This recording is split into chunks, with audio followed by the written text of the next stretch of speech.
guys, welcome back to the New Fools video.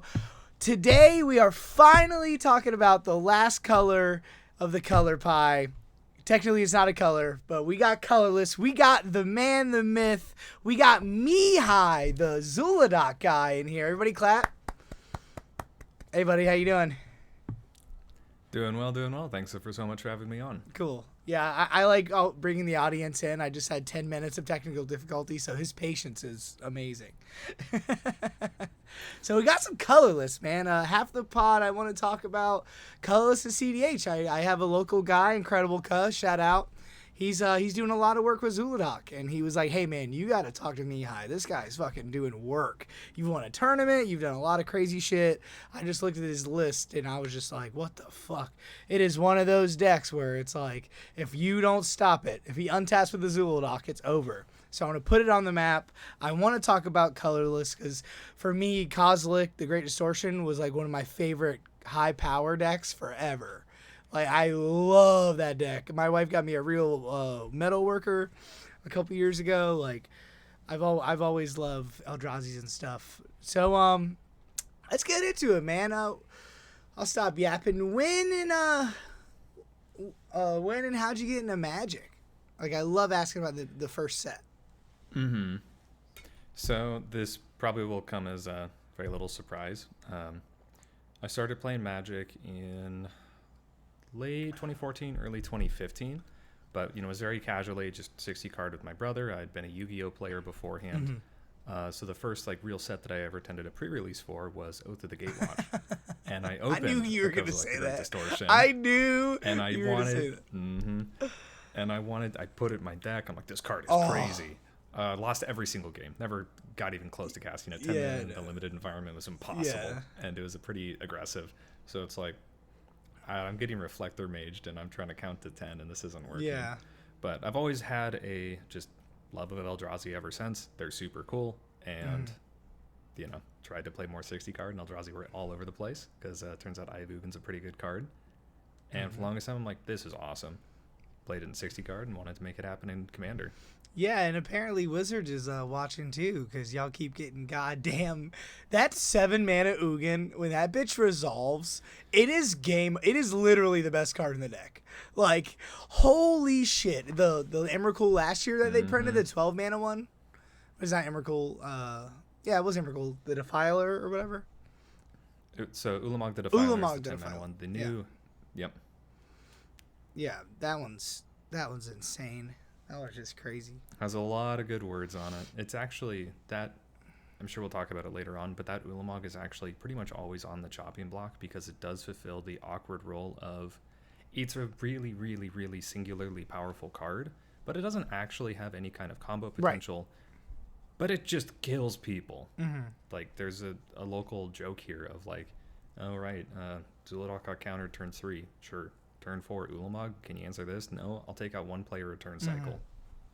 Yeah, 100%. I played Atali, and in a tournament, someone flipped that over, and I was like, I got like a Simian Spirit Guide, a Soul Ring, and that, and I was like, what the fuck am I? It's a cast trigger.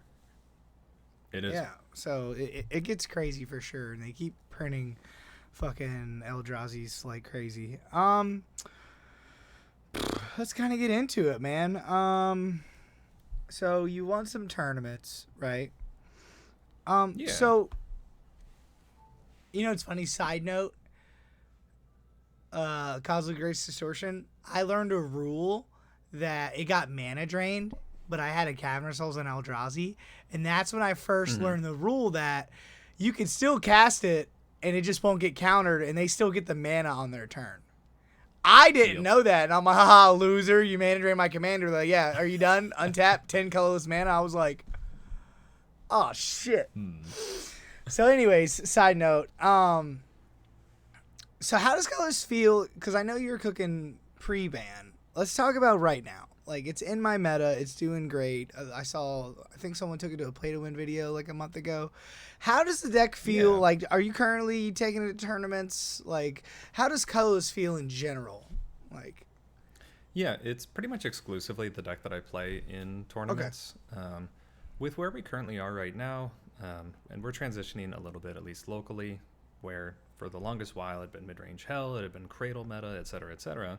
The big thing with cradle meta and mid-range hell is that it relies on board presence. And Colorless is really good at removing things from the board, especially with stuff like cast triggers or just the amount of board wipes you get to run incidentally, especially in Zhulodok, where they all also read Cascade, to where you break open these games where it's, all right, I'm untapping, I'm going to go into my turn, show me a silence, or I'm pushing here. And if you have a mind break, I may even still push through that. And if I get stopped, well, I'm going to push on your turn and your turn and your turn and your turn, and I'm just going to keep going once I've gotten to this point of setting up. Yeah. And nobody wants to interact with your setup stuff because they're always so worried about, someone winning out of hand or whatever it is, that they let you get away with absolute murder. Yeah, if you don't remove the Zhulodok and they untap with it, there's almost nothing you can do unless you hit them with the silence. Because it's like Echo of Eternity. Now I have 6 Cascades, and it's like, what do we counter here? And it's like, I don't know. Like, he hit me with the, I don't know if you're on it, the Ingenuity engine. We countered the Conqueror's Flail, not the Ingenuity engine. And after he won, he was like, you should have hit this because this is like a 1-card combo with my commander. And we had no idea.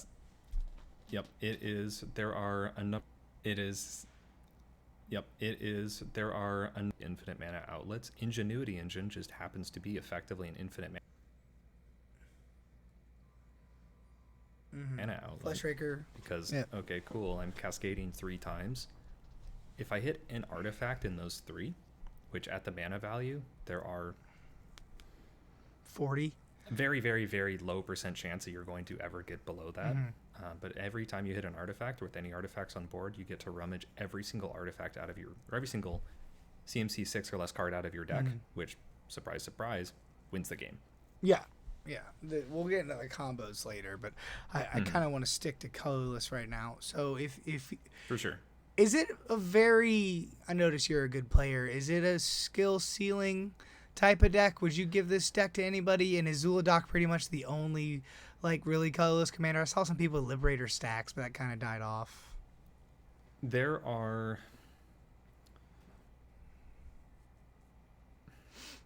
It's often considered a savvy individual, because with colorless, you don't have very much stack interaction.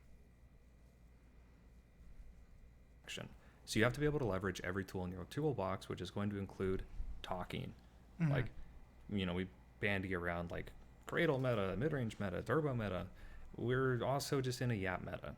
To where 100%. if you can be talking through and, running out people's interaction and determining when your window is, but also determining, oh, maybe I shouldn't go forward here because there's a heuristic study and I don't want to feed a bunch of cards here.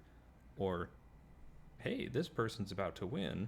I can push here because they literally can't afford to stop me because what I'm doing is just value.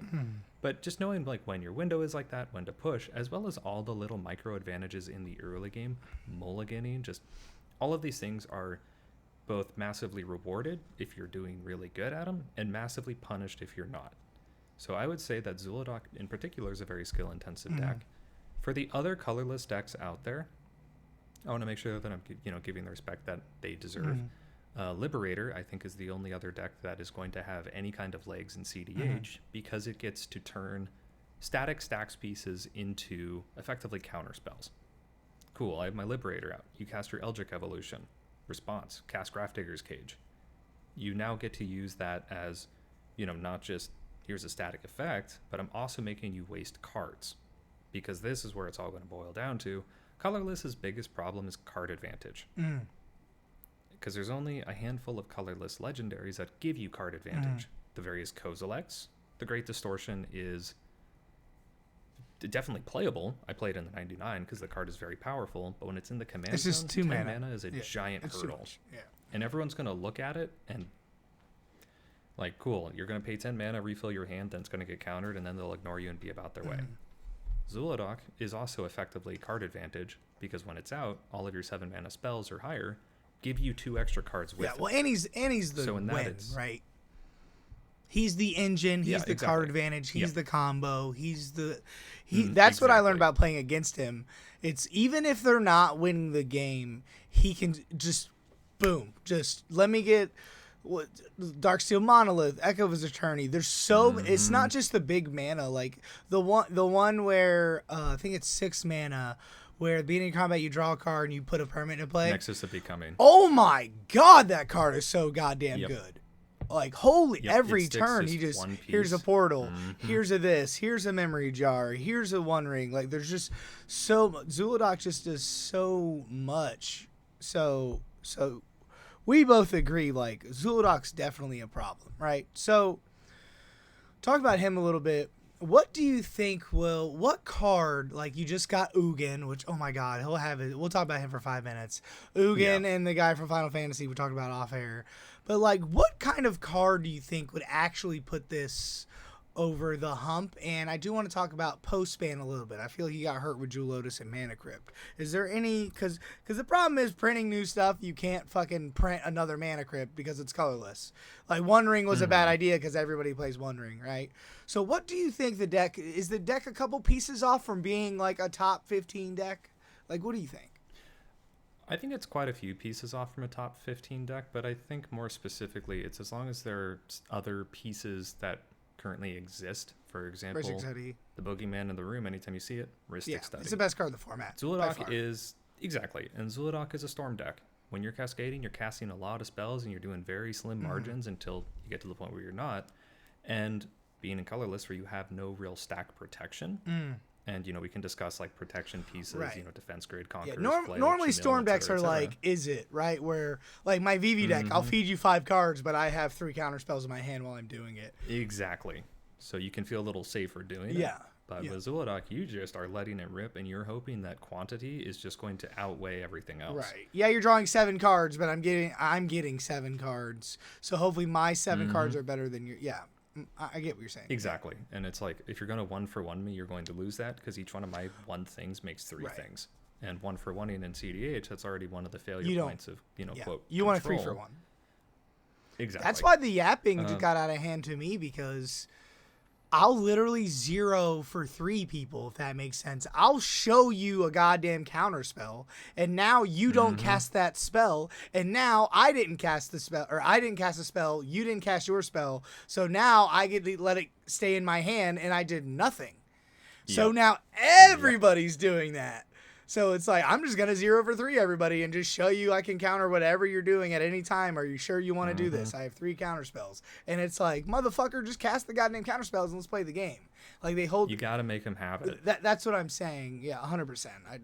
I totally agree with you. But and that's why, like, I'll often start storm turns in tournament settings, where we're under time, we're under constraints of, okay, cool. If people are going to be yapping, MTRA 4.1. Please stop attempting to, take overdue verbal actions or politicking to influence the game state. I'm active player. Yeah. Show me a mind break trap or a silencer. I'm pushing. Please be quiet. Oh, you can't immediately show that to 100%. Me? I am now pushing. Yeah, they'd have to put something on the stack right then and there, or be quiet, or just call the judge over, right?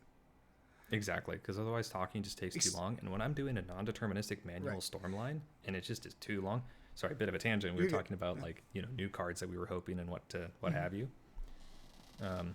Because, like, I do want to touch on that point, circling back to what it would take for Zhulodok to break into top 10, top 15, top 20. Yeah.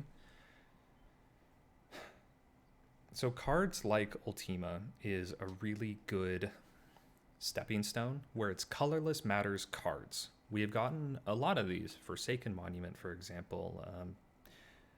Desecrate Reality, where it's like adamant for colorless. Like these being rewarded for doing colorless things. And as we start, Kozilek's Command. Those are so good. Those reward you for having colorless mana. Yeah. Like Kozilek's Command, for example, that card is absolutely absurd. And as we start getting just more and more and more of those, specifically of either flexible cards or lower CMC cards, because the joke in the community is the colorless tax is about 30%.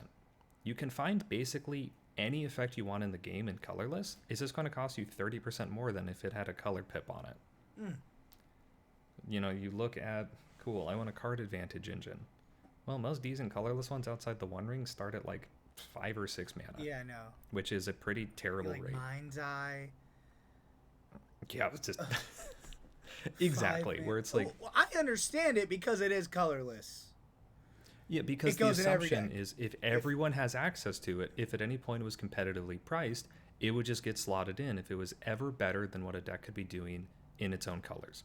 So, by turning colorless into, as you said at the beginning of the pod, the sixth color, an actual its own thing, Which it where, should be.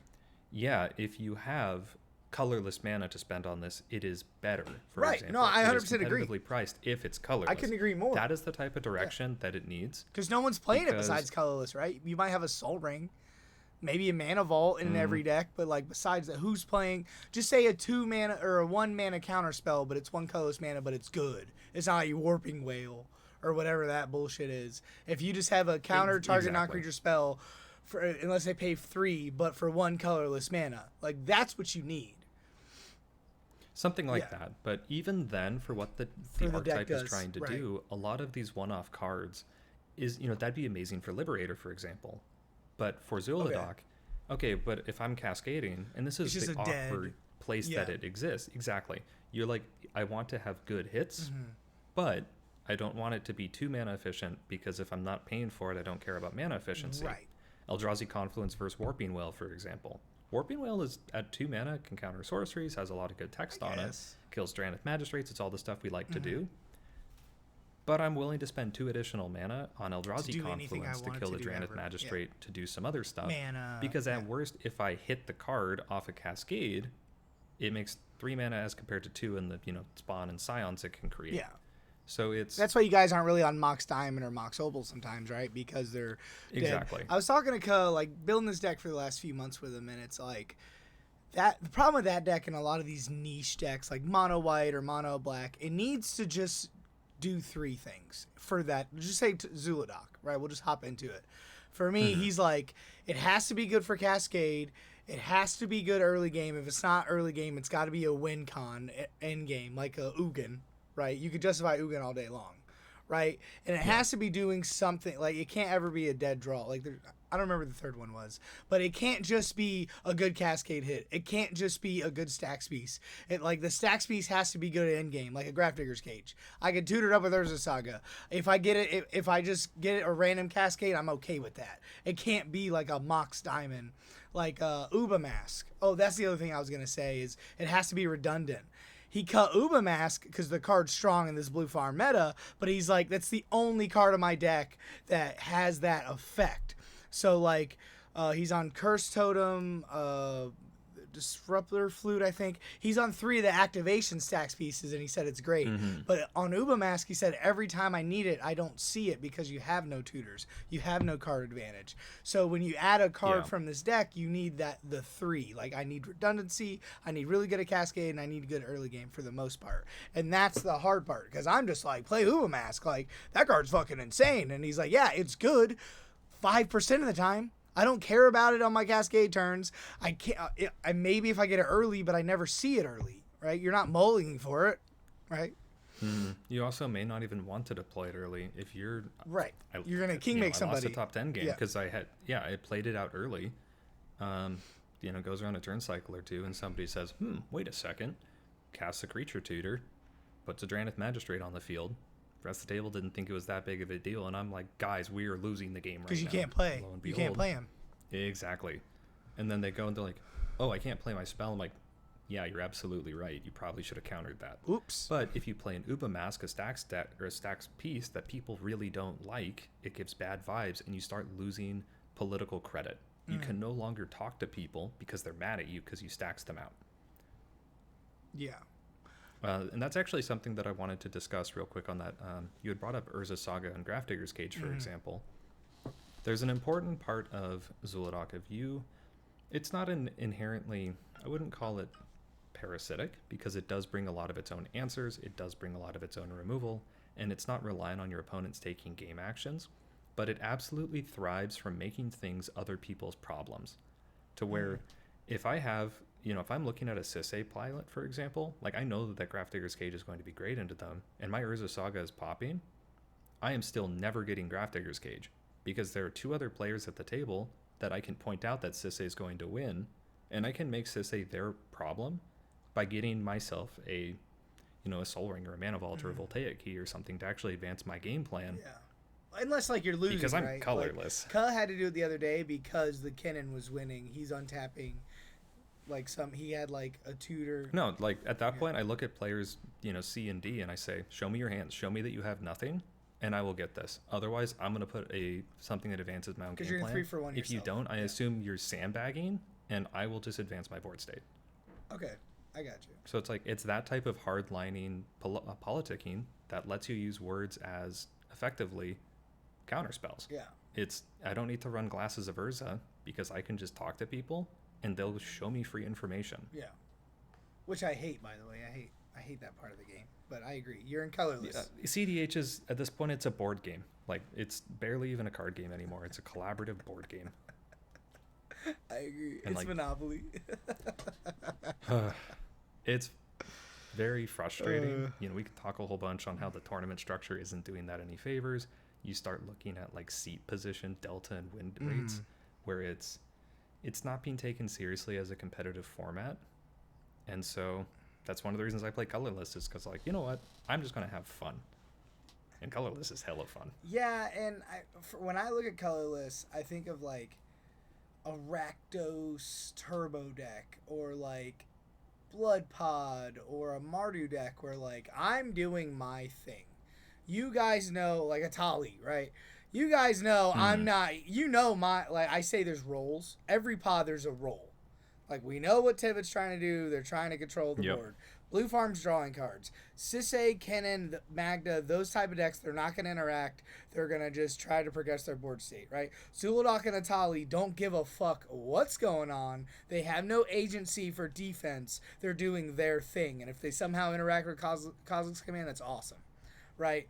So that's the issue I have, like, so I gear my podcast towards new players, right? So if someone sees this podcast and they go, oh my God, send me that list, I want to work on that list. So now I'm like, A, it's not for beginners, and B, like, how do I help them, right? Like, hey guys, like, this deck is everything against a new player I would give, right? Like, there's a lot of combos, there's a lot of weird things, but if you just want to, like, I don't give new players a Tali because you have to know what everybody else is doing. Right, Kennen's a hard deck to play. Like, I'll give new players like a Blue Farm. Hey, this is how Breach works. This is how Risk Study works. Da da da da da. Right. So when I'm talking to a new player, like, why would a new player sleeve this up, say, over a Blue Farm? Is it just that much more fun? It is I think it's a much easier transition if it is a player that has played a lot of casual and high power casual, and they want to go play CDH, because a lot of the play patterns are what you are doing in high power, for example. Oh, for sure, yeah. And they're like, because, you're sitting there, you're doing proactive things, and you're going to figure out stack interaction really quickly, because you are going to find, oh, hey, I keep getting stopped by this piece, for example. And you learn really well of what is good against you. And as a Storm deck, that transitions to a lot of other things. Yeah. But if it's someone who's coming over from, like, a competitive 60-card format, or just newish to Magic in general, maybe not.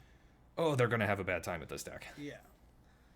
So you think this deck would be good if, like, hey, man, you like cascading, you like doing dumb shit, you know how this deck is going to work. You just get big Eldrazi's, maybe not all the combos, but you're saying it's good to, like, because they can hone on their thing, right? And I was telling them, too, we're going to a tournament this Saturday, and I was like, if you don't know how a deck is winning or playing, it's always 1v3 to the person going for it. So I told him, I'm like, Rob, if you don't have any interaction, or you do have a piece of interaction, don't feel bad that you don't know Kennen's combo. Ask the other two guys, because they're going to be like, use it here or don't use it there. So he said, okay, I feel way more comfortable bringing this deck to a tournament because it is like that. Right? I was like, don't believe your opponents all the time, but for the most part, they're going to be like, hey, brother, this is where you interact, right? Yep. It's really powerful to be the player in that pod that can say, hey, this is, this is where you interact. If you're, say Rogsai's going for it, and, there's a new player, maybe they're not, totally experienced with the format, or, some of the more esoteric lines or whatever it is, and you can be like, they're going to do this type of thing. They're going to be making mana here. They're going to lead with some sort of card advantage, either through like a Necropotence or an Ad Nauseam. Then they're going to go from there. What interaction do you have? Then you can, pinch here, and here. Or with like Magda, for example, just being able to demonstrate that you know how Magda wins if there's a Magda at your table.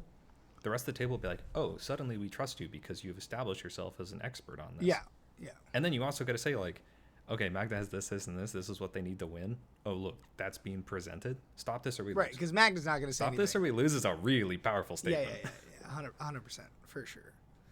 Like, I do that all the time because I'm a naturally a coach. Like, that's what I do. I go to the LGS, I print decks for people. I give them a whole deck box. Hey, try this. Bring your Rico. Do that.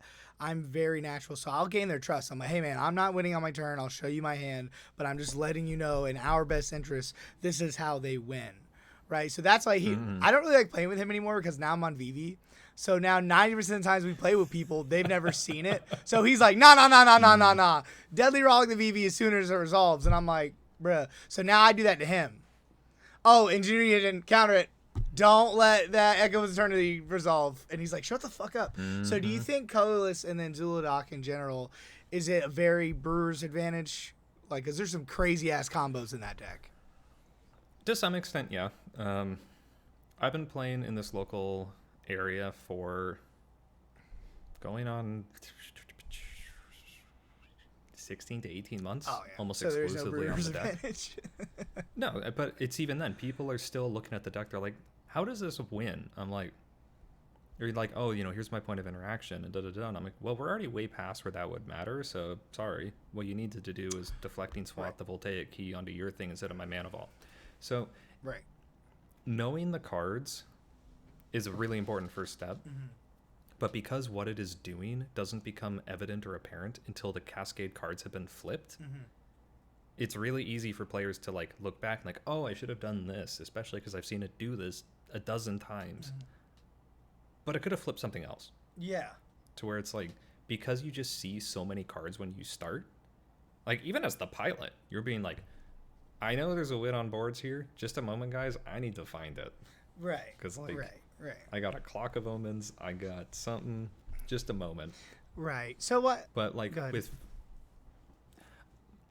so it definitely gets a lot of free wins when people don't understand what it is doing, because they will you'll have this start that people like, whatever, it's colorless, and they'll just again let you get away with murder. If somebody goes Ancient Tomb, Mana Vault, Unwinding Clock, and people are like, yeah, what? That's a pretty crazy setup turn, but like whatever.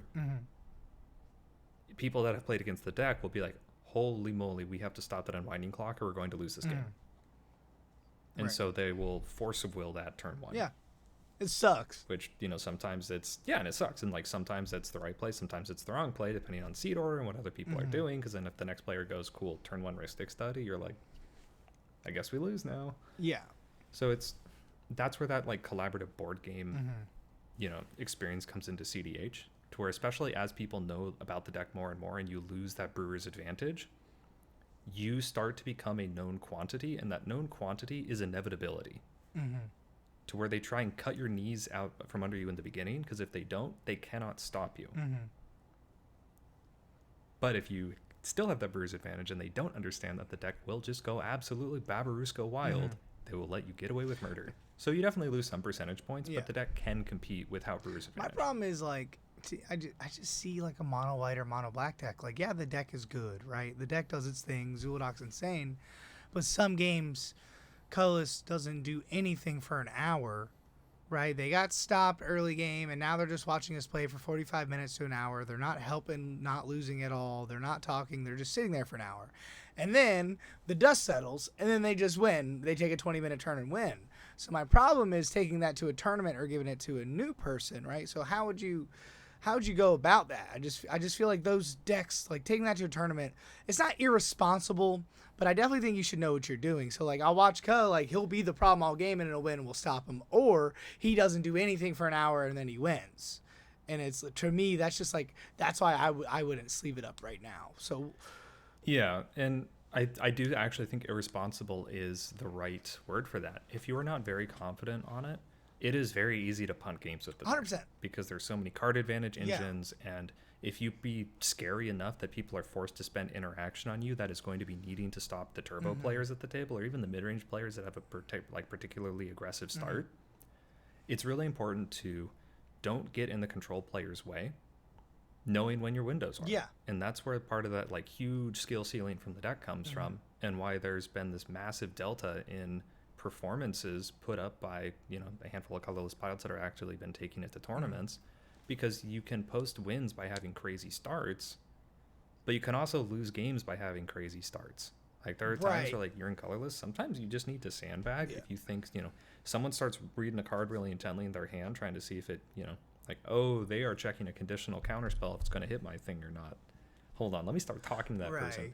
Okay, like, I see you doing this. Hold up, wait a second. Let's, you know, come to an agreement. Yeah.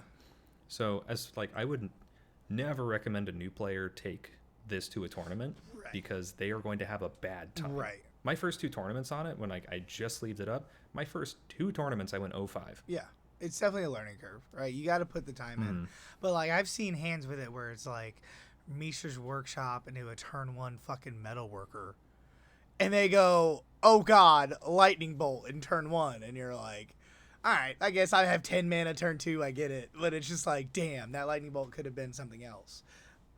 I mean, a Metalworker needs to die turn 1. Like, that's just an absolutely ridiculous advantage piece there because of the amount of mana it can. Oh my god. Like, if you're going into your turn, like, that's basically always the correct play. Yeah. But like turn 1, right? Like, and you're just like... Yeah, exactly. Unless there's well, the lightning bolting the Metalworker is always the correct play. Unless there's like exactly a Ral or something at the table. Right. Where I'm like, hey, I'm just going to make a bunch of mana. I'm going to show you my hand. Here's what I'm going to do. Like, I'm going to, you know, make 6 mana, play Zhulodok, and pass. You will still get your, you know, second or third turn. There's a Ral here. This is a turn 2 deck. Please bolt this thing.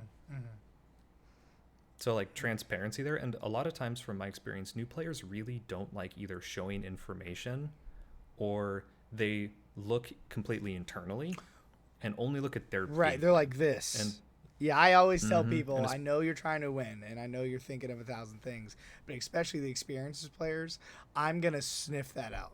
Guys, he hasn't said anything in 10 minutes. I think he's going to win on his turn. Like, he's sweating, he's nervous, he's anxious. He's been looking at his hand, he's doing math in his head. You could tell. So it's like sometimes put the hand down, watch what everybody's doing, engage with us. Like, that's a lot of Go watch poker games. How much time do they actually spend looking at their hand? They glance down and then just head on a swivel looking at everyone else, or just zoning out.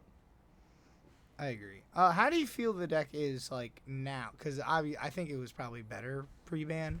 Like, how's it now? That's actually a very funny conversation, because the ban removed, for us, Jeweled Lotus and Mana Crypt. Oh. Mana Crypt was a very, very, very, very powerful card. It was a great That's why I played Cedh. 2 mana is great. It was crazy. Yeah. Jeweled Lotus was the crazy type of card to where it's really good early, and it's so completely dead later on, and it's a bad cascade hit, because if you're cascading Zhulodok's... But it's a Black Lotus, right? So you probably justify it. Yeah, like, you play it because it's so powerful for what it does. Right. But there are times where, like, I did it off a cascade, I'm like, this card sucks. Damn it. So it's gotten to the point that, especially with like MH3 and stuff and just all these additional cards we have, I don't know if I would necessarily put Jeweled Lotus back into there. It's probably going to get unbanned next year, but Mana Crypt is gone forever. I would imagine so, but like, I don't think we're ever going to get Crypt back. Yeah. But that ban announcement also removed Dockside. Yeah. My current list runs 50-something artifacts. Right. Speaking of irresponsible plays, I would literally slam out stuff. Yeah, I've done that before. And it's like, you know what? If a Dockside resolves, we lose the game. That's why I stopped playing Urza, because I was just like, sorry. Like, you're a mono blue deck. You're not countering the Dockside? My bad. So I didn't mean to give me 18 treasures. My fault. Yeah. I'm trying to win here. Yeah. That's so funny, now, bro. That's so funny. And like, there'd be times where you could leverage that to where you're like, guys, this Eldritch Evolution is going to get a Dockside and we will lose the game. You have to pact a negation this, or we will lose. No, how do you know I'm getting a Dockside? Come on, man. And you just look at him like... You have 10 cards in your hand. Bruh. You're winning the game. That's so funny. All right. I'm running out of time. Let's go ahead and look at this. Let's fuck with this deck. Was there anything else you want to say about Colorless, or... Shout out to all the people that are still trying to make a lot of the other Colorless decks work. Karn Silver Golem, there is a very dedicated group of people that love what they do, which is making everyone else hate what they're doing. Mm-hmm. I love that. The Liberator players are fantastic. There are now 2 different genres of Liberator, stacks, and then a very low to the ground, like aggressively turbo Liberator deck that's awesome. And then for Colorless, again, as you've shouted him out, I'm going to shout him out too. The Incredible Ka has been a fantastic, deck building advocate. We bounce ideas off of each other all the time. Oh, he's obsessed with and it. I also want to call out, it's so much fun. Like, you start goldfishing this deck, and you're like, this is awesome. Then I also want to shout out a good friend of mine, the Pie Overlord. He was one of the original co-authors on the deck, and it would not be where it is without him. And then finally, wanted to shout out Crystal Deacon. I have never met this person. I have never talked with this person, but they were the first person to take Zhulodok to a CDH tournament. I saw their result from, I think it was Salt City last year, maybe even the year before. I don't remember when it was. It was sometime. And that inspired me to build the deck. I basically just took their list, sat down over a Thanksgiving break, and just goldfished it for 3 days straight. Yeah. And then that's so started making changes. Yeah. Dude, that's so sick. How long have you been playing the deck for? About a year? I started it in... That is actually a really good question. 2023 and 2024 have basically like blended together in my mind. Me too, buddy. I actually need to go check my events real quick. That's so funny. That is a really good question. Why not 2024? I started playing it in November of 2023. Okay. So a year and a half. My first tournament was March 30th, 2024. So, yeah, about a year and a half. Okay. So, 3 things I really want to talk about. It's pretty much, I mean, it's colorless, right? We don't have to, like, go crazy into it, but Zhulodok, I think, is the best fucking goddamn colorless commander. I think the second... It is the best colorless commander. The second he got spoiled, I was like, ooh. Like, oh, shit, right? Like, now the Eldrazi's can be in the 99, which I think is way better than out, because people used to play Emrakul as a commander, and Ulamog, Ceaseless Hunger, and they were fine. So, pretty much, colorless spells you cast from your hand with mana value 7 or greater have Cascade.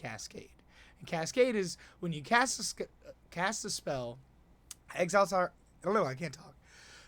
When you cast one, exile cards from the top of your library until you exile a non-land card that costs less. You may cast without paying its mana cost. Put the exiled cards in the bottom in a random order, then do it again. So, like I said, it's the card advantage, it's the win con, it's everything. So, a couple things I want to talk about with this deck is it just shits out mana, right? And then we'll get down to the 42 artifacts. So you're crazy for playing it at a dockside meta. Like, this is just... And that's not even counting the artifact creatures. We're not talking about that yet. Those are just... Yeah, so the first big thing I want to talk about are the payoffs. And also the 6 mana, like, Kadaltha, Ultima, Metalworker, those can be payoffs too. But I want to talk about the payoffs in the deck. I want to talk about some combos and some... like the portals and how good those cards are. And then I want to talk about the utility lands. Like, this is why I think you could play a colorless deck, because every land almost means something. Like Urza Tower, you get those online, you win. You have the Saga, you have the gardens that can copy artifacts, you have the ones that copy lands, you have infinite mana outlets. Aya Ugin's really strong. Like, those are kind of the 3 things I kind of want to talk about. But let's go ahead and talk about like mulligans. When a new player is picking up this deck, what are they looking to do? Is it just mana dot deck? Like, what is the game plan of the deck? There are going to be specific cards that can make or break a hand. There are often times where, like, I am totally fine mulliganing to 3, for example, because if those 3 cards are the game plan, the deck is full of big stupid idiots. You will find a big stupid idiot pretty much on time. Like, in your 3 or 4 draws before you're going to start going for it, you will find a Cascader and you can recoup a bunch of card advantage from there. So oftentimes you're just looking for any form of permanent base mana that's going to stick around and let you keep pushing for it. For example, if it can be, a land in an expedition map and one other land. Okay, well, that's already probably going to be a keepable hand, because that's representing 5, 6, 7 mana turn 3, which is a really good place to be at. If you're doing, any of the particularly busted hands, if you're looking at like Mishra's Workshop, a Soul Ring, a Sculpting Steel, and you just start slamming stuff down, you're well developed, people aren't going to interact with it very much, and you're off to the races. Or if it is a hand that allows you to keep a particularly reasonable stacks piece, think, Curse Totem, Curse Totem, exactly, Torpor Orb, whatever it is. Like, if I see a Torpor Orb into an Atali Pod, and the rest of my hand is not particularly embarrassing, if it's a first or sixth or second 7, I'll probably send it back. But as it gets later on, I'll probably hang on to it because these stacks pieces are also technically advancing your game plan with the affinity creatures. And that is where you start getting those hands or cards that make or break hands. Affinity creatures. Cards like Metalwork Colossus, Excalibur, Sojourner's Companion, Mirror Enforcer. Excalibur. Of where I'm developing, I'm deploying. And when I go for it, I'm going to be able to cascade the same turn I play Zhulodok. Right, and that's what you're looking for, yeah. Metalwork Colossus. Is there a couple that... Yeah, this guy. You play this for free. Yep. Mirror Enforcer, you play it for free. The free cards in the deck, the free Cascaders, are going to be Mirror Enforcer, Sojourner's Companion, Metalwork Colossus, Excalibur, and Not of This World are the ones that immediately come to mind. Oh my god. You just counter your own spell to cascade. Oh yeah, that's one of the reasons you run Lightning Greaves. Like, cool. So I have my Zhulodok. I move to equip Zhulodok. Not of This World, the Lightning Greaves activation. Cascade. That is absolutely crazy. Holy shit. Alright.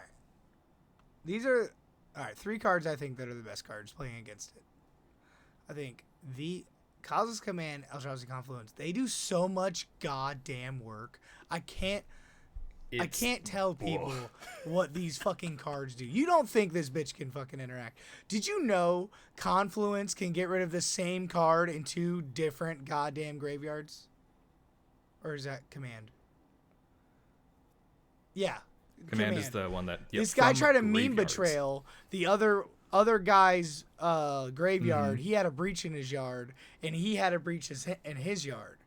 So he was trying to meme bat so then he could Savine his. So Cosmos Command, get rid of both Underworld breaches, suck my balls. And it's like, what the fuck? I didn't know that guy could do that. And then... That card just has so many relevant pieces of text on it. It's a removal spell. It's target player draws. Nice Thoracle man. Draw a card, please. Yeah, it's breach hate. Like, it's all this incidental stuff. In tournament play... Oh, well, I have a pact negation, but I'm not going to be able to pay for it, so I'm not going to cast it. Don't worry, buddy. I got you. X is 3. Have 3 spawn to help pay for your pact if you cast it now. It's just all of this incidental stuff while also being an Eldrazi spell. So Eye of Ugin and Eldrazi Temple help it. It is a Kindred instant spell, so it discounts your Emrakul by 2.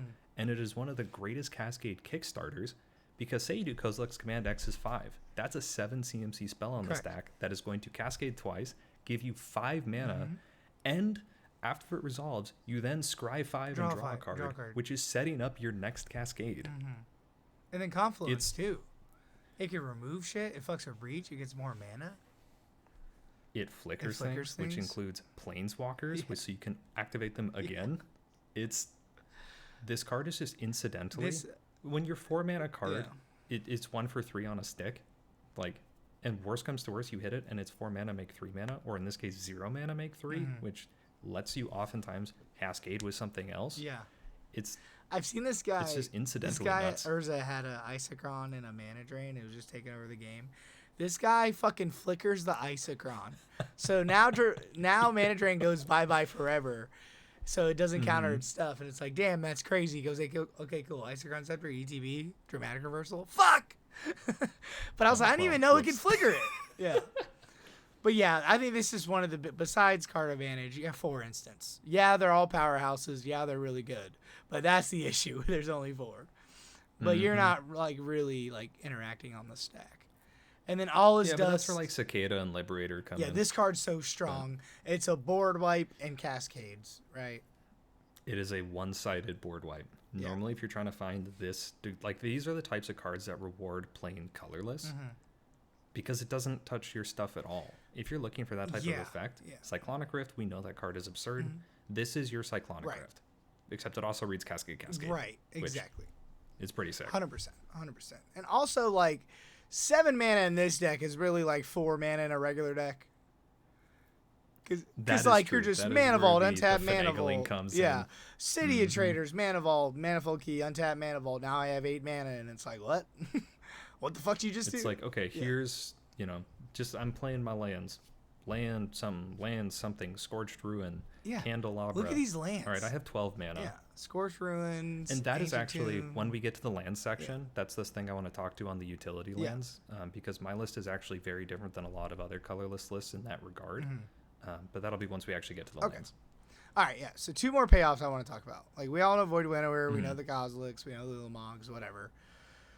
We talked about it off air. Let's talk about Emrakul. This is like one of the Eldrazi cards that actually see play outside of this deck, right? So we're saying this is very skill ceiling, right? You wouldn't give this to a beginner, but is this card just insane because you're playing it for like 7, 8? Mm-hmm. What's this card kind of do for you? It just gives you the win. This is a crazy control finisher. The greatest way... There were 2 tournament games I want to highlight for this particular card. The first one was in Nadu meta. Nadu was doing his thing, plays Heuristic Study, da-da-da-da-da-da-da, gets to my turn, do some things, Emrakul him.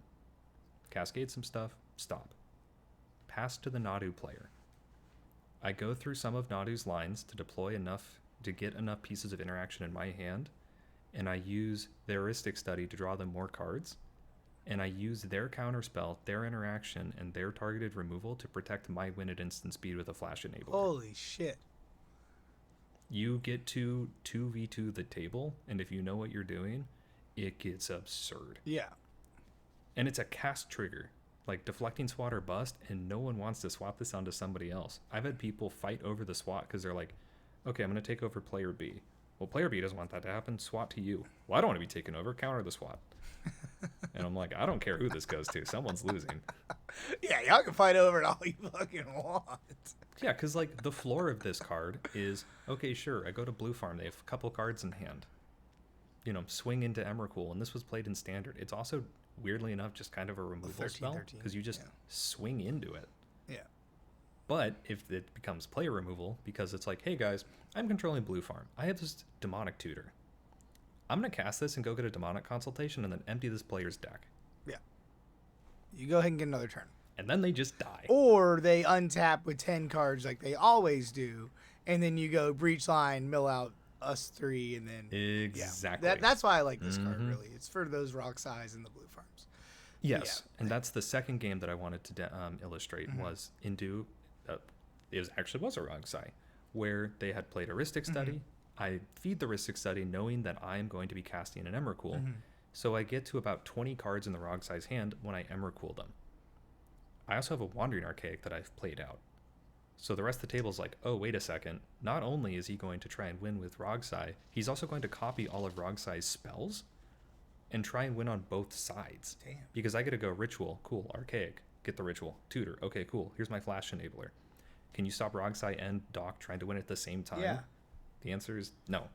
So they had to do this wholly complicated line, which involved getting an instant speed wheel to empty the Rogsai's hand. Cool, you just wheeled me in Zhulodok. I will cascade several more times. Pass to the Rogsai player, not able to win there, but completely devastate their board, have them down a pack trigger on their upkeep, and copy their Final Fortune, which is one of the card I tutored for, in order to take the turn after it and win right as going into time. So it's this, if you have knowledge of what other decks are doing, and you can play other decks, this card makes you go from a 1v3 into a 2v2. Yeah. It's ridiculous. Yeah. Yeah, can you imagine, like, taking a Tali's turn? You're, like, definitely king-making yourself. 100%. You're like, this Tali's going to fucking take out those 2. Yeah, I love this fucking card. I'm gonna think about some control decks. All right, I'm running out of time. We got to talk about this guy. Ultimate's really cool. It gets rid of his guy's cradles. It doubles your lands. Whatever. Blah, blah, blah, blah. Let's talk about this goddamn. I think this is the best card in the deck, in my opinion. But I don't play the deck.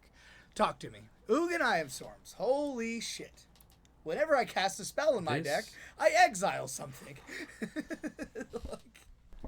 Whenever I cast a spell in my deck, I exile 3 things, because I'm cascading and getting those cast triggers. Yeah. God.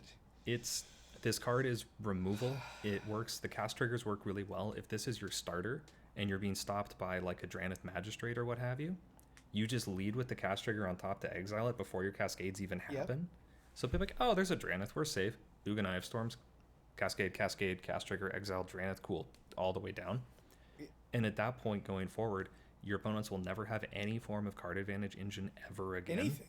And it also is inevitability because it wins the game with a -11 immediately. Yeah. Like, this card does so much. Yeah, if you untap with this card, there's it's so game much over. text on Yeah, it. it's game over. And like worst comes to worst, if you cascade into it off of like an 8 or a 9 drop or whatever, it just either gives you more mana to keep going. I mean, the draw a card is cool because you're colorless. You'll, the things I will do to draw a card. Let's not get into that. But it makes 3 mana. Yeah. A turn. Yeah. Like, Yeah. What I've seen, it you goes. Make your 3 mana. You confluence. You flicker. It makes 3 more mana. You're at 6 mana. You're 1 mana off. You just. It goes cast this, cascade. Okay, exile 3 things. Okay, I'll +2, gain 3 life, draw a card, pass. If nobody has removal for it, it's game over. Okay, cool. It's at 9. I'm gonna activate it, or I'm gonna do this, or I'm gonna do that, and then I'm just gonna win the game. It's literally like they've passed with it, and I'm just like, oh, I can't play my commander. I can't play any card advantage. There's nothing I can redo. Like I'm just gonna recast my commander and pass. So they're just staring you at win the in board. hand or you die. Yeah. So it's a combo win at the end. It's have to kill this. It's hard to interact with it because it's a cast trigger. It's like, okay, 7 mana, cascade, get rid of 3 things. Okay, you countered it. Okay, but like it's like an 8 for 1, right? Like especially in your deck. To note though, on the initial portion, the cascades, those first casts will not be seen by Ugin because Ugin will still be on the stack. It's the follow-up cascades. Okay. Like, okay, cool. I got my Ugin. I cascaded into some things. I now have 7 artifacts. Here's my affinity creature. Now I'm going to go. Now you're doing it. Target your Ristic, target your Smothering Tide, target your Crom. Do. Yeah. Especially if you have like a Liberator or a Skittering Cicada and you can hold up instant speed spellcasts. Oh my God. You literally just take over the table. Like you win out of hand or you are dead. God, I'm a Timmy player. I love big, dumb planeswalkers. And this card is just... I wish it didn't say add 3 colorless like this because so it would be played in other decks. Right? If it just said add 3 generic. Like, I would play it in fucking Atali, 100%. Because it's like all the random mana rocks that you would get that you'd exile with. But, like, it's not justifiable, right? Emrakul is just better.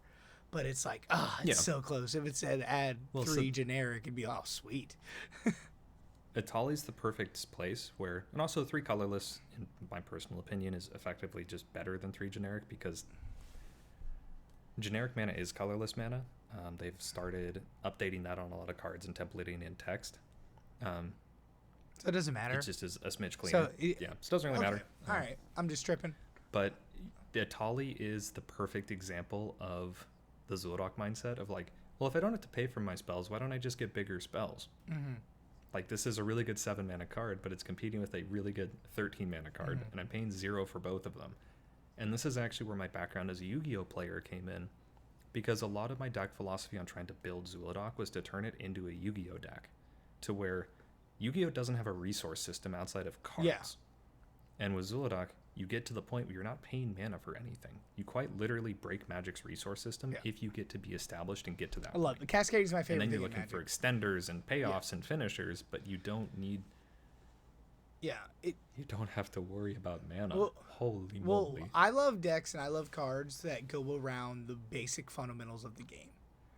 The game is lands and spells. Mana, cast things with your mana. Cascade goes, nah, you don't need mana. Yep. That's my probably favorite thing. I love Emoti. It's just not CDH. That's probably my favorite thing in Magic is like cheat big dumb things in. But anyways, we can talk about that forever. So the big dumb things, this is why you play the deck, is the Cascades, the Ugins, the Karns, the Void Winnowers, the Emrakuls, the Ulamogs. Like you resolve once any of these, maybe 2 of them, game's over. So kind of, I got maybe 5-10 minutes left. Artifacts. Let's talk about. I know there's a trillion combos, but what's like the main way you're winning the game, and like what like crazy artifact could you like tell me about? Chimmel. So the easy ones for my favorite gender of artifacts is 6 mana artifacts with 1 sentence static ability and a paragraph. There's a whole bunch of them. Jamila's a fantastic example. Godpharaoh statue, fantastic example. Nexus of Becoming, great example. Yeah, these are the powerhouses right here. This is the money. Yeah, because money in the deck. The 6 mana is the perfect amount of that is your cascade hit. You never want to play these for mana, but if you have to, it's still fine. 6 mana is fine to get to. Yeah, these 2 but are if you silences. can get these for free. Yeah, this is a. Yep. So the cards I want to point out, there are the easy combos. Forsaken Monument, Basalt Monolith. Make infinite mana, go from there. Rings of Brighthearth, Basalt Monolith. Make infinite mana, go from there. Win the game. Rings Infinite of mana, you Brighthearth. win. Yeah, either a deserted temple with a land that taps for 4 mana, or a voltaic key and an artifact that taps for 4 more mana. Make infinite mana, win the game. Yeah. So then there's a whole bunch of other different ways to get down there and figure things out, where it's like, okay, cool, I have a Glaring Fleshraker and a Spine of Ishsaw and a KCI. Well, that's infinite cascades, because you're going to be casting your 3 spells, and you're going to be hitting an artifact, and you're going to be sacking the spine. Cool. Spine. You can now do this infinite times, it'll kill everyone.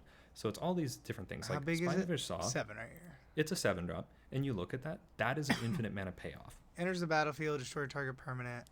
It's put in your graveyard for battlefield return. Oh, okay. So KCI is... I almost never... With KCI, but even without KCI, if you have infinite mana and Spine of Ishsaw, you win the game. Cast Zhulodok, cast Spine. Cascade, Spine enters, targets itself, destroys itself, puts it into the graveyard, trigger, put it into your hand. Oh. Repeat. Cascade Spine. Your whole deck. Yeah. That's where sick. That's why there aren't like traditional infinite mana payoffs, because the deck is just incidentally full of them. Like, you just start going, right, and you will churn through and cast every spell in your deck. Right. Quark Clan Ironworks and Metalwork Colossus is another great example of that. Of you're going to rummage every single artifact on your board into any number of other artifacts in your deck, while making mana on the way out. Because cool, cast Metalwork Colossus, Cascade, like sack Metalwork Colossus to KCI. Yeah. Sack 2 artifacts, return it to hand. Cast it, cascade That's into 2 so more good. things. What I where your quote failure condition here is hitting too many Titans, at which point you win the game. Yeah. What I like is I think you play both these cards just in the deck anyways.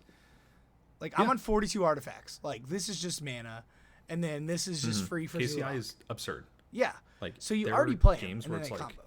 Yeah. That's sick. And that's what the whole deck is there's just so many incidental combos in this deck of just, I have this, and this. Oh, this wins. Interesting. Yeah. Or it gets a pretty Chroma's close. Memorial, get out of here. This is fucking insane. All your Eldrazi's have one of the flex cards. Yeah. Yep, this has been one of the flex cards for a while, and I have always just... It's all reliable. It's always in the back pocket. There's a lot of keywords on it that shows up. You always cut it and you always put it back. It's just enough. Yeah. And anytime I've cut it, I've missed it, and I put it back in. That's because you cascade into it. Cool. There's great keywords on here. You play it. Yeah, haste. Board-wide haste. Yeah. Cool. Flying. Not my first metalworker strike, that I just cascaded trample, into. haste. And protection from black and red. Nice deadly relic. Yeah. Donk. Your 2 Ulamoks now have fucking haste. So now I'll fucking exile 20, please. Exile half your deck, please. So oftentimes, and that's also another thing. With these Ulamogs, a lot of CDH decks fail the Jester Cap test, where their win conditions are so streamlined. I've been playing an Esper pile, Demonic Consultation. Oh no, I win over Thassa's Oracle and Aetherflux. I literally can't win the game anymore outside of combat damage. If I could have forced somebody else to basically consult their deck, exile the top half, there's a reasonable chance they are now playing for a draw. Yeah, 100%. And that's pretty fun. Yeah, there's 2 win cons in an Esper deck. Like Thoracle, Mima Track for Thoracle. Like, Yeah. Okay, so Portal for Exia is really good. Next becoming. Okay, all right. I don't have a lot of... Echoes of Eternity also is huge. This card, we have an infographic that I can send you, and you can use it as like a thumbnail on this card in Zhulodok. In Colorless in general, this card has crazy text. This is how it works with Zhulodok. Normally, you cast a spell, cascade. Those are triggers of a colorless spell. So, if you have echoes and you cast this, you cascade 4 times, and each one of those is doubled. You run abilities in the deck to copy this. This is also a triggered ability, so both of them will see each other and double that. Damn. So one is already bad. I think I have lost one game ever where I have resolved this and been able to place a single Cascader on the stack that I have not won immediately. Because of just the amount of stuff this puts on the board. Yeah, because you are casting 2 Soul Rings 9 come spells in, 2 Portals come in. effectively. I have 6 Cascade triggers. I have 2 Darksteel Monoliths. And just Yeah, that's and you go all the way down. Yeah, this card just That's got printed, actually, right? Yeah, MH3. Yeah, MH3. That was actually. We're going to talk about this in the lands if we have time for that. But the Fomori Vault loop, which I'm a big proponent of because I can go through it really quickly. Yep. So this is with Rings of Brightheart, Infinite Mana, and a Deserted Temple and a Shuffle Titan. You are able to activate Fomori Vault, discard a Shuffle Titan, copy it with Rings of Brightheart, stacking your triggers in the way that the Shuffle Titan will hit the yard, and shuffle the graveyard. Oh. If you have enough artifacts on board, which you have infinite mana, you're just doing your thing, you are able to look through your deck twice, basically, get the Shuffle Titan and any other spell. You then play out the spell and have some way to kill it, whether that's Staff of Completion, KCI, sacrificing it, or if it's an instant or whatever it is. It's then in your graveyard, you pitch the Shuffle Titan again, repeat. You can now demonstrate a loop of casting any number of spells in your deck an infinite number of times. With Echoes, it leaves copies of behind. So my original quote lock state was, okay, I have a Chimil, I have Chalice of the Void 0 through 100, I have Disruptor Flute naming every card in your deck. Pass. Holy shit. And you just, it's only come up 1 or 2 times in tournaments because generally you're just trying to win regardless. Yeah. But talk about a backup if you want to win win through oh yeah, but now it's, oh wait a second, if I just want to win, we're in time and someone is wondering protection, I'm going to do the Fomori Vault loop with Echoes of Eternity, going through that, making infinite copies of Echoes of Eternity, and then Godpharaoh statue trigger, copy it 1,000,000 times, everyone dies. Lose 1,000,000 life. So that's great transition into the lands. Your goddamn land is a win con. Like, this isn't just mana. Like, War Room draws a card, Urza Saga tutors up stuff, Thespian Sage copies stuff, that copies stuff. I don't know what this does. We'll come back to it. Talon Gates, obviously, everyone's on. Homer Pass, cool. Inventor's Fair, a land that tutors up artifacts. Mishra's Workshop's a Black Lotus for 50 of your artifacts. Like, the land... A consistent Black Lotus. That is the strongest thing in Colorless, period, is the mana base. Like, these lands are insane. With that, return up to store card graveyard to your hand. Like, normally you'd never and it play... exiles all graveyards. Yeah. Ubern's Labyrinth, mana, right? Another copy of your land. A bunch of soul lands. The lands are good enough you want to copy them. Sanctum so of Ugin. The one distinction between... Because there are a million utility colorless lands. If you're thinking like Scavenger Grounds, Blast Zone, Emergent Zone, etc., etc. I try to make a point that any land that I have that reads Sacrifice it on it is also replacing itself. That's why you play... If I have... Because what I found, if I have a colorless land presented like a Scavenger Grounds, and somebody goes like, oh, Breach on the stack, people just stare at my untapped Scavenger Grounds because I have a shown answer, and I don't want to be going down on resources answering what other people are doing, because I can just make other people answer things. What's it called? So I like my lands to be proactive.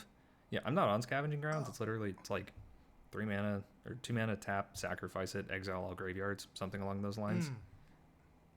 And that's not what I want to be doing with my lands. I want to be keeping a persistent mana base to be able to be consistently making mana. And if I do have to sacrifice them, I want them to be effectively replacing themselves. Either buying back something, tutoring something, or...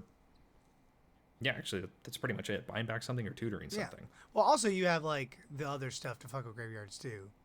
Like, you're fine in that department. And and it's also, at the end of the day, I'm colorless, and I know my role in the game, and it's probably not table police. Know your role and shut your mouth. Until I am table police, but at that point, I'm winning. Yeah, if you're interacting, there's a problem. So this works with the Urza lands, right? It does. The new printing of the Urza lands, actually, specifically call out if you have a land with all non-basic land types, it counts as those and will make mana. So, like, if you hover over Urza's Tower, for example... in the reminder text, it specifically calls out that section. It's very funny. What does it say? If you control a land with all land types, Urza Tower taps for 3 colorless. Because it made so many arguments and they were in the same precon together. Yeah. This is that's like land, island, blah blah blah. Like Urza is a type of. Well, yes, exactly. Right, I gotcha. Yeah, add colors for each Urza land you control. So every land is a Urza land. No, Planar Nexus has all non-basic land types. So this taps. But this is why I run cards like Vesuva and Thespian Stage, because like Urza's Workshop, random 1-mana artifact. Vesuva the Workshop. As soon as I have Metalcraft, I now have 2 soul lands. If I deploy any amount of extra like Urza lands, of which there are 5 or Urza's 6 cave. others in the deck, Yeah. they start all tapping for 3 or 4 or 5. Oh my god. And when your lands are tapping for 5 each, It's and over. you have, a Candelabra and an Artifact on tapper, You're and you're on a like, candelabra. Yeah. oh yeah, Candelabra is absurd. Yeah, tell me about it. It's a cradle fucking meta. Mm-hmm. All right. Is there anything And it's especially else? absurd. I'm running out of time. Is there anything else we didn't talk about? Grease, Sensei Top, Inspiring Sanctuary. I do want to call out some of the funny things that you can do with Metalwork Colossus, because Colossus, in my opinion, is just the greatest cascader in the deck on how 100%. easy it is to recur. Yeah. You had pointed out the Gold Saucer beforehand. Mm-hmm. The only reason that's currently in the list is because it reads sacrifice 2 Yeah, artifacts. Draw I a read that card. when you said that. My assumption. Yeah. Mhm. Sugan, you said that. I was like, that's why it's in the deck. It says draw a Yep, card. there's going to be a second. handful of things. Yep.